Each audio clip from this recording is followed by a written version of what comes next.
السلام عليكم ورحمة الله تعالى وبركاته. إلى أنت بكرة أنتوا عنا ونكسن دعوة القصة لوهذا البرنامج كان يقرأ وجلسوا. وصدقات كان أنا خلق الله إنا يدتكي أنا سؤالها ويدينني. هذا بقفك قرت سؤال شاسي وسؤالنا سيقولك ما يواسطة سؤال الدينية. أنا وطلق الله بشر رمضان. هذا بقفك جلسته وسندونا إن شاء الله بإذن الله كريم أنا قدوم سيد أنا حديث أنا قصة طلق الله. برنامج كان وحيد لسعتين ساعة ودقيقة عبد يوسف أحمد دقيقة وبحا. هذا ستة وصوق لسعتنا وتلفيش كعالمي FTTV. سلوا برامج قرأ وقولي صلا ما قعدت حنك بلاوية. ولا لو أنكو دوها أيام محمد عين إن شاء الله. أيام من سؤال ديني أو دينية سؤال شهادات قرأتي.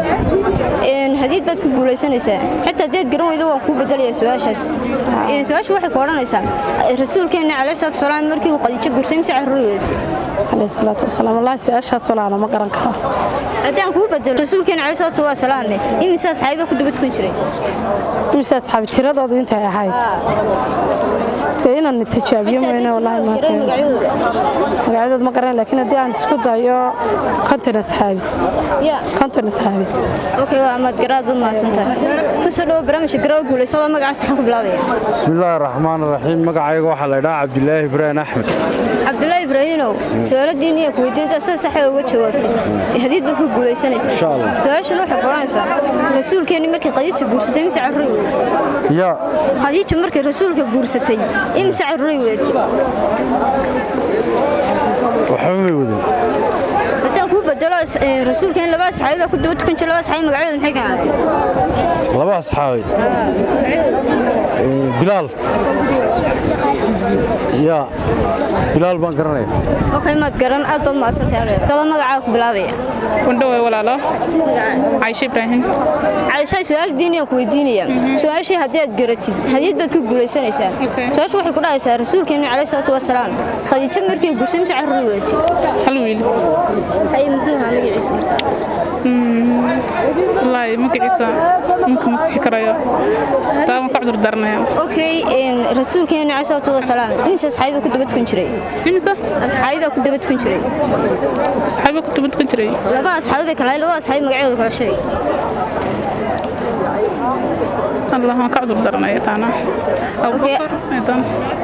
بكر عثمان الله وحول لك ليلو بالستو هلا صعيبه كل من اصحابي يا مجلس الشيخ تمد ابو بكر سومها عمر بن سعدين تمام قاعد درنا يا يد عيشه ما قاعد يسمع اي هل متى كل من كسب شيء عمر هدان هاي المقرنة ولا لا اوكي علي اوكي هذا ما ست ولا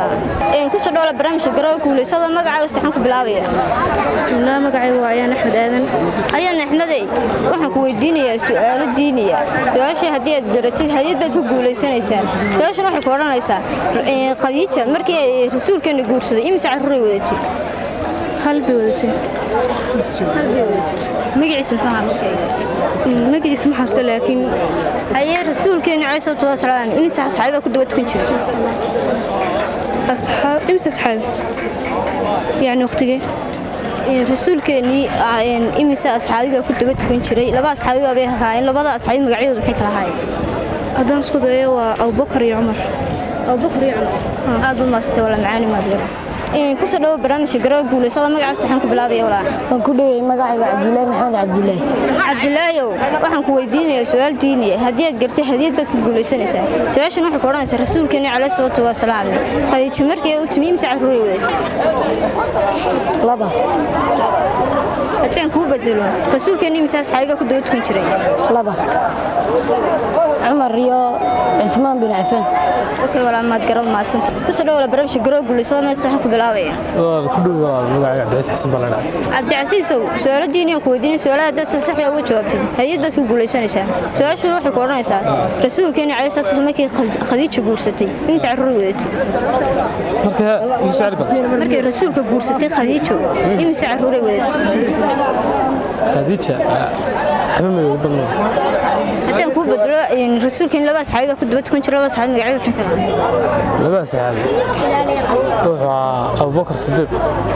iyo Ali bin Abi Talib أبو بكر الصديق iyo cismaan bin cafaan walaa ku soo dhaw barnaamijka garoo guuleysada magacaas waxaan ku bilaabaya waan ku dhawow magacaygu Axmed Cabdiwalaal Axmed Cabdiyo su'aalo diini ah ku weydiin su'aalaha dad ka jawaabtay hadii bad ku guuleysanaysaa shan waxay ku oranaysaa Khadiija markii ay rasuulkeena guursatay mise carruur weyd alayhi salaatu wasalaam waxay maxamed wadin walaal haddaan ku bedelo rasuulkeena laba saxiib ku daba tukan jiray laba saxiib maxay magacooda kala ahayd Abu Bakr Sidiq iyo Umar ibn Khadaab waxay wala ma garaad ma santahay tadoo barnaamijka garoo guuleysada magacaas waxaan ku bilaabaya ku dhawow magacaygu Cabdirashiid Maxamed Cabdirashiid su'aalo diini ah ku weydiin hadii aad sax uga jawaabtid hadii bad ku guuleysanaysaa rasuulkeena markii Khadiija guursatay mise carruur weyd Khadiija markii guursatay saddex carruur Umar iyo Abu Bakr qiimad garoo aad bad ma santahay ku soo barnaamijka garoo guuleysada magacaas waxaan ku bilaabaya magacaygu Nadiif Faleeda Nadiif su'aalo diini ah ku weydiin su'aalaha dad sax uga jawaabtid hadii bad ku guuleysanaysaa su'aaluhu waxay ku oranaysaa sida tan Khadiija markii rasuulkeena guursatay alayhi salaatu wasalaam mise carruur weyd haddaan ku bedelo rasuulkeena laba saxiib ku daba tukan jiray laba saxiib magacooda maxay kala ahayd Abu Bakr Sidiq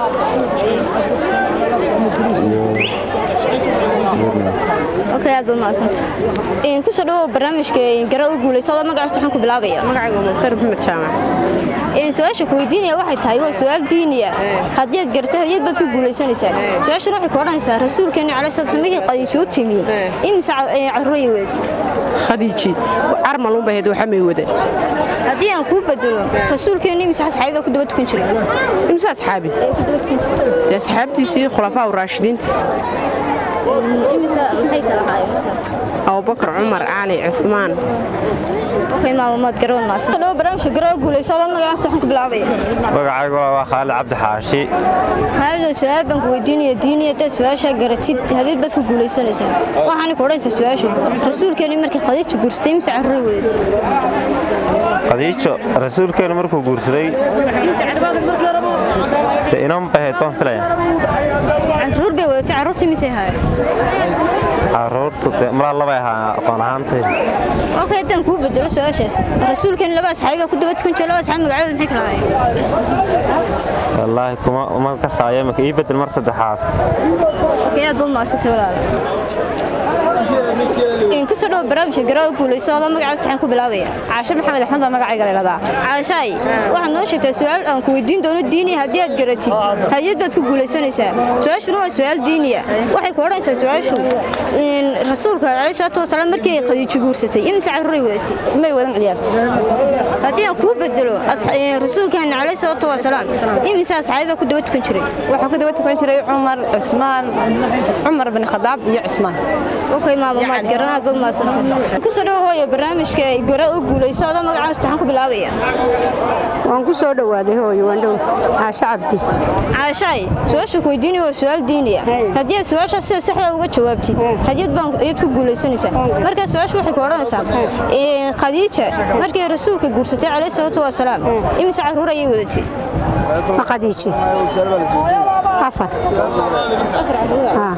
okay mad garaad bad ma santahay mish garoo guuleysada magacaas waxaan ku bilaabaya bismillaahir rahmaanir rahiim Caasha Maxamed Geedi baa nimca jaamacay su'aalo diini ku weydiinay su'aalaha si sax ah uga jawaabtid hadii bad ku guuleysanaysaa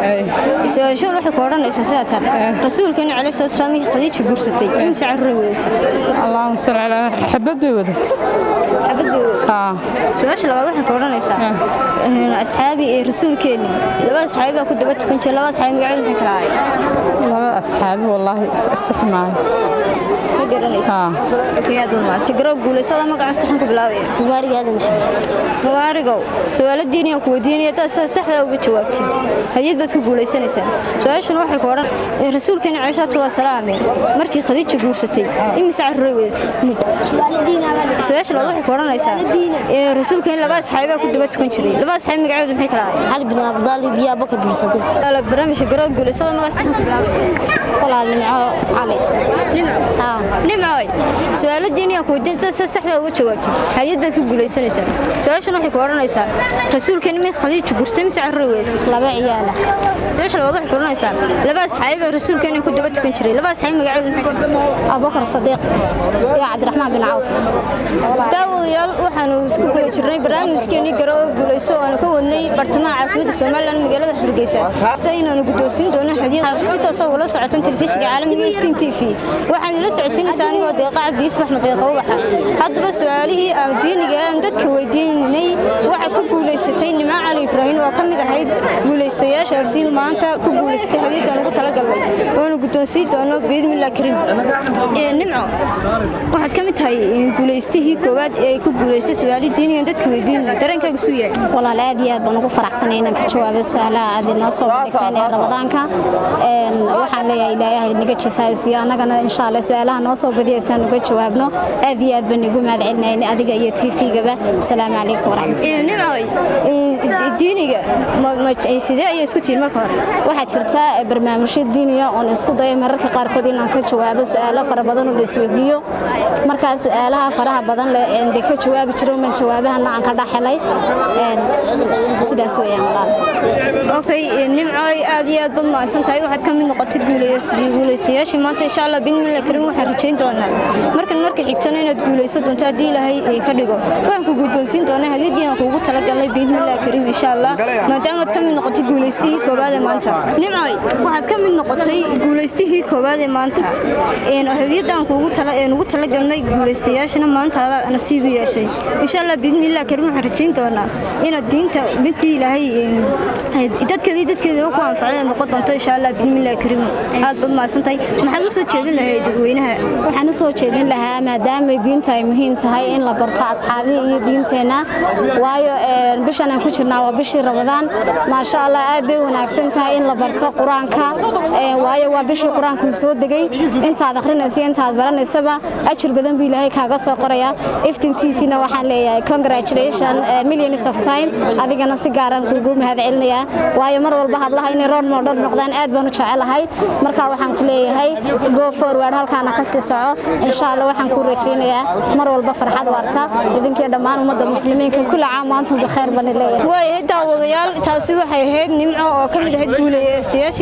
guuleystihii koowaad ee maanta aan ugu talagalnay hadiyaddan ugu talagalnay guuleystihii ka soo qayb gala barnaamijkan garo oo guuleyso maadaama maanta nimco nasiib yeelatay waan ku hambalyeena waxaan leenahay hambaliyo bismillah karim insha Allah noqotay dadkii diinteeda waafaqda maadaama si wanaagsan uga jawaabtay su'aalihii aan dadka weydiinay ay noqotay qofkii koobaad ee sida saxda ah uga jawaaba aad baad maasatahay nimco barnaamijka waxay la socodsiinaysaa anigoo deeqa cabdi Yuusuf Axmed deeqa waxaad si toos ah uga socotayna waa telefishinka caalamiga Iftiin TV intaanu ku kulmi doona barnaamijkan la mid ah insha Allah bismillah karim waxaan idinkaga tagaynaa saasi nabadgelyo iyo Ramadaan mubaarak